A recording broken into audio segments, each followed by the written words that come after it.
Iran এবং Russia সামরিক প্রযুক্তিতে আরও ঘনিষ্ঠভাবে কাজ করছে, ফলে মার্কিন যুক্তরাষ্ট্র, ইসরায়েল এবং তাদের মিত্ররা উদ্বিগ্ন। চীন এই অংশীদারিত্বে একটি গুরুত্বপূর্ণ ভূমিকায় রয়েছে।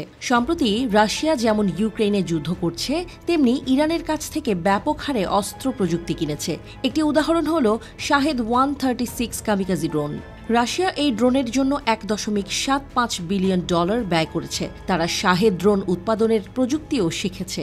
রাশিয়া এই ড্রোনের আরও উন্নতি সাধন করেছে এবং তাদের নতুন নাম দিয়েছে গেরান 2।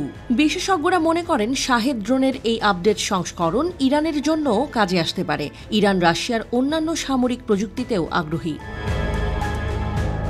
PRANA নেটওয়ার্কের হ্যাক করা নথিগুলি রাশিয়ার সামরিক পণ্য এবং প্রযুক্তি অর্জনে ইরানের ব্যাপক আগ্রহের কথা প্রকাশ করেছে। এর মধ্যে রয়েছে রকেট চালিত গ্রেনেড RPG, বিমানের যন্ত্রাংশ, মনুষ্যবিহীন আকাশযান, রকেট লঞ্চার এবং আকাশ প্রতিরক্ষা ব্যবস্থা। ওয়াশিংটন পোস্ট গত 15 এপ্রিল এই নথিগুলোর কিছু অংশ নিয়ে আলোচনা করেছে। নথিগুলো গত বছরের 5 মার্চ থেকে 13 মার্চ পর্যন্ত 17 সদস্যের ইরানি প্রতিনিধি দলের রাশিয়া সফরের বর্ণনা দেয়। লক্ষ্য ছিল JSC টেকনোডিনামিকার বৈজ্ঞানিক এবং প্রযুক্তিগত সক্ষমতা সম্পর্কে জানা। টেকনোডিনামিকা রাশিয়ান রাষ্ট্রীয় মালিকানাধীন প্রতিরক্ষা কোম্পানি রোস্টেকের অংশ।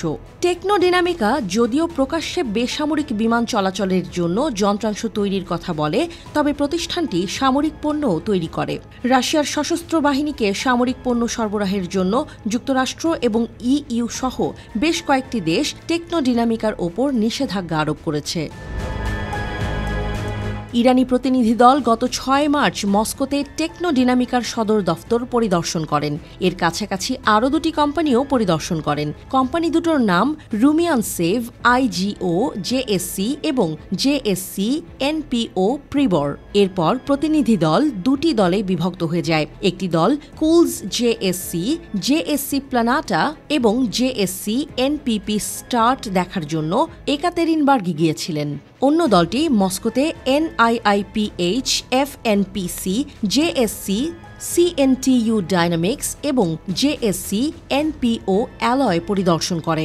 এসব সফরে কি আলোচনা হয়েছে বা ইরান কি কিনেছে সেসব নথিতে বলা হয়নি।